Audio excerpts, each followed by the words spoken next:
Alright, we're back for Thoughts with Sam. This will be a good one. So, retirement.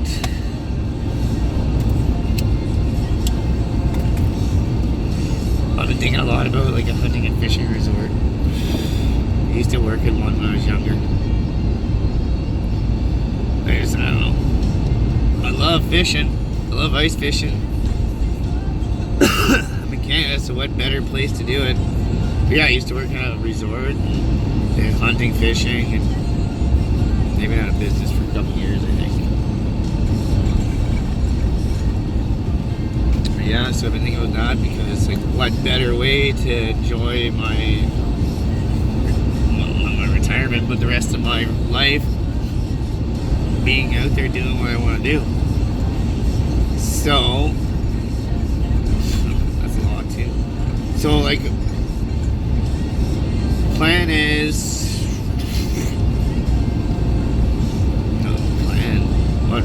what would be nice is because they all kind of combined. So my dog is a pretty free range. I do want to have another one. I'd like to get a female St. Bernard. And well, you put two and two together.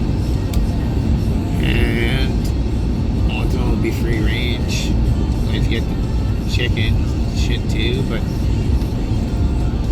my retirement plan, I know I'm never going to retire, so my retirement plan was kind of like being able to fish, do what I want, have bulldozer, go make a road, do this, go, you know what I mean, just more options. So I think more and more, because I want a lot of acreage, and you know, I've always wanted it. It's not easy to find in Ontario, but it would be nice to get a guiding thing. Anyways, that's the plan. So the resort I worked at before, we used to guided fishing, hunting, bear, which we're open, we should expand that too.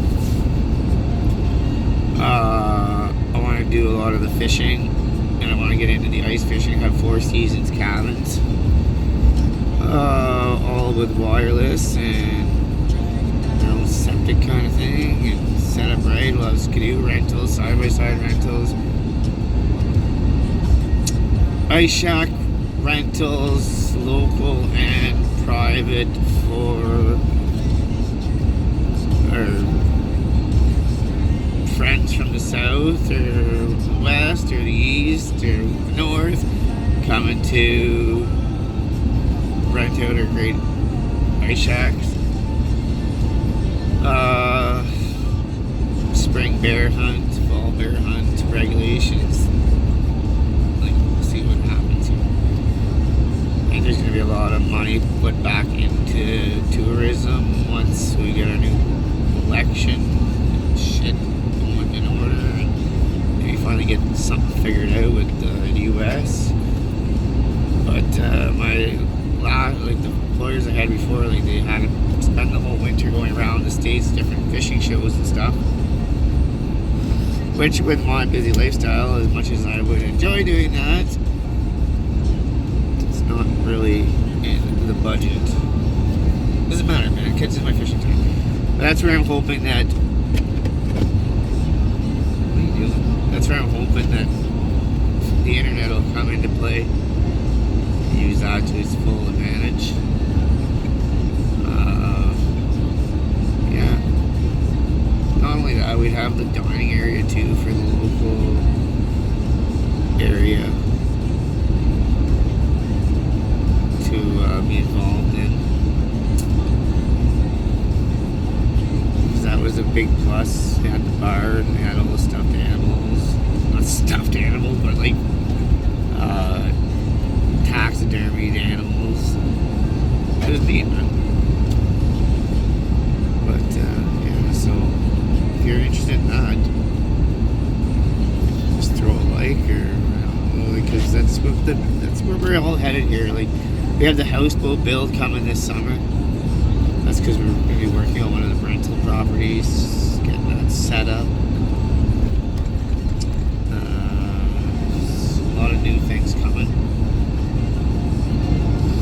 And this houseboat too, like that houseboat build, I'm still on the edge of it, like, I don't plan on keeping it. I'm not sentimental with the houseboat.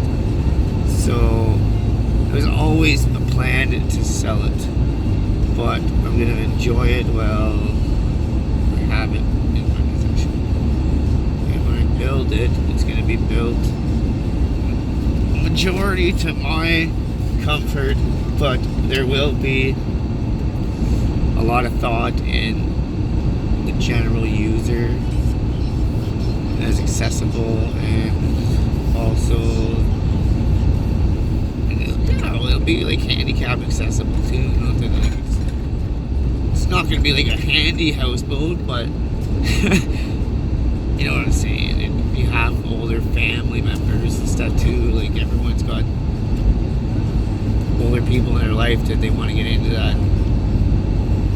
Anyways, you see what I'm saying? It has to be like, even though it's a private houseboat, it has to be user friendly.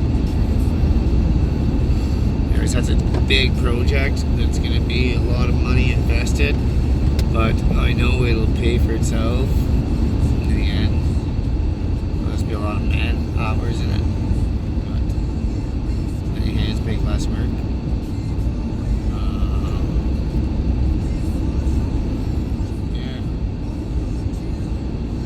Fishing, yeah, we'll have fishing. Even in the summer, like the plan is with the resort is to have your boat rentals. A lot of people have their own boats.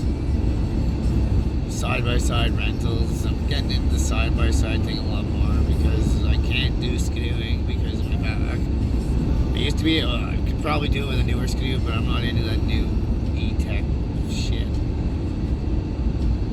Like it's an expensive hobby, and one of the main reasons I can justify the side-by-side, well, in my head why I justify it is like, it's not a toy to me, right? Well, it is, it's a toy, but it's not a toy because it has a plow on it and it makes money. It has a purpose, you know? So I'm not going out on the weekends just to wreck my side-by-side. So I use it. So if I can have things that are pleasure, and I mean, if you get pleasure in a plowing, well, then get in the plowing industry, right? You know, like if you don't hate work if you enjoy what you're doing, which when I always enjoy what I'm doing. When I stop enjoying it, I stop doing it, or not stop doing it, but I find a different environment, I guess.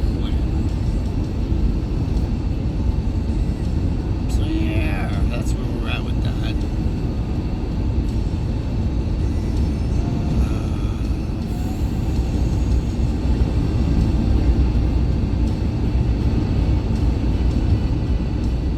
Yeah, a special talent for, let's say, stand up, I guess, and get put on the spot.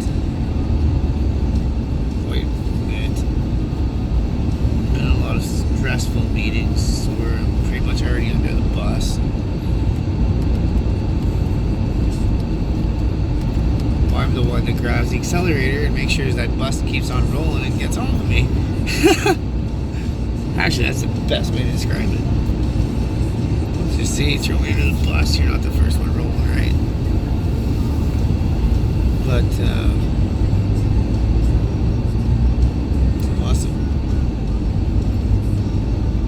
So yeah, that goes my political view.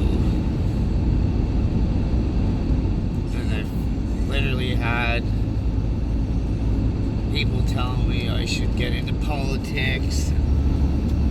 I really don't even want to get into it because, sure, I'm not gonna lie to you, I don't give a damn about it, and I've had at least 60 people in my day, and I don't go around asking about it, and I say you really should be into it. When you open your mouth, you voice your opinion, it's heard, you're saying something that needs to be done, and it's like, we'd vote for you. Well, I don't want to do it because I put a lot of thought into it, man. They've already masterminded it all. If you want it, how do you say that? If you want it willing to go, like, absolutely, look at it, absolute power corrupts absolute. You go in there with all the right intentions, even the most honest person around, you go into that situation and you give everyone everything they want. I don't know if it's even possible, but if you were able to give everyone a one-time thing and everyone's expectations were met, that's where your problems are going to start. Because if you give someone a truck, that truck doesn't mean the same to them as the truck they had to work for. If you give someone something, they don't have an understanding for it. You know? Guys like me became useful because we didn't grow up rich. Our Skidoo broke, we couldn't take it to the mechanic and pay a couple $1,000 to get it fixed. We had to fix it ourselves. Oh, you don't know how to do that? Well, you learn, or you don't get to enjoy the things you love doing. So, that being said, you can't make someone happy. They have to do what they want to do to be happy, and it has to be by their choice. Really, that's what it comes down to, because it means nothing to them. The accomplishment means nothing if they had minimal participation in the results. It's that same traffic thing you're going through earlier, stuck in a ditch or something. What a fucking spot to go. So yeah, politically, I think they have, like I said, they masterminded. I think that if you can't give someone everything, and people, when they get comfortable, that's when the people start, like, realizing what's going on, when they get comfortable. So if you're struggling to get through the day to the point you can't even think about the stress because you still have to go to work, you know, you just have to do what you can to make it through, and then that's where everything's focused on. You don't have enough focus to be able to even see that. You don't even have enough focus because of the struggle that you can't even see. You can't be comfortable enough to be able to complain.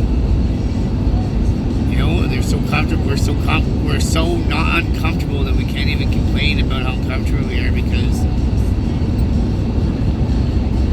God forbid we were comfortable and came up with a real game changer, right? So, everyone's got different views. A lot of people hate Donald Trump, but he was voted in, and he's not a role model to me, but I mean, if I was going to have a role model, it'd be someone that has accomplishments under their belts. You know, someone that you can see the results. And, you know, the thing with all the political bullshit with the criminal record and felon, and that's all, like, man, people can get charged with anything, you know. But the difference is that he's not denying his faults. He's not hiding it from you. He's not sugarcoating it. He's pretty successful. He doesn't have to be in office. He's not getting paid. He's only there to better people. And people hate him for it. So, you know, I think that a criminal record, at least you know, like, he's not hiding anything from you. There's a lot of people out there that don't have criminal records that are in charge, I guess. There you go. When it comes down to, there's a lot of, and don't get me wrong, man, I don't, like, it's been proven that if people want to have shit on people, they aren't gonna, you know what I mean, the guy that squeaky grease gets the, how's that, squeaky wheel gets the grease, you know, like those snitches, they can get away with stuff, whatever, you know what I'm saying. They wouldn't do something if they didn't know they were already covered. But Donald Trump's the bad guy because he stands up for himself, voices his opinion,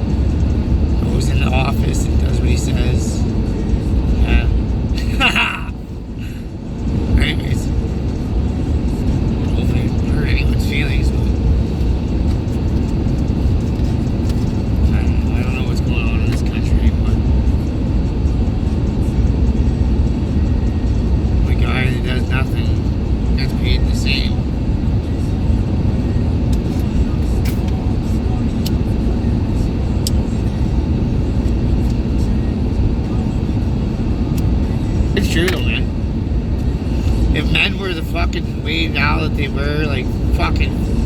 I mean, like, if 50 years ago men were like they are here now, holy fuck. There'd be nothing accomplished. Fucking natives would have had nothing to fucking worry about. Fuck. Like it.